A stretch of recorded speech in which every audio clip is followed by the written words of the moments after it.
To change your Gmail password, you have to sign into your Gmail account.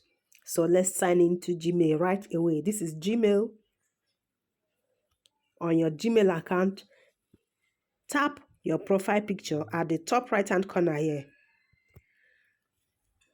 If the Gmail account you want to change the password is not the one selected on top here, select it here and tap manage your Google account. Here you can see home, personal info, data and privacy. The next one is security. Just tap and hold, then scroll. This security option will be available. The next one is to click on signing into Google. Signing into Google. You have to enter your password to continue. This is to verify it is you. Enter your old password now. The old password. Click next. You have to choose a strong password and don't reuse it for other accounts.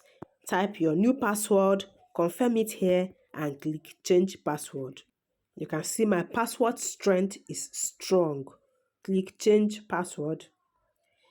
You will stay signed in on some devices, okay? You can always sign out remotely on any device at your devices. Click OK, change password. Your password was changed. We keep your account protected. Password change was successful. This is how you can change your Gmail password. Thanks for watching, guys. Hope this video was helpful. Please share and give it a thumbs up. If you have not subscribed, consider doing that. I'll see you in my next one.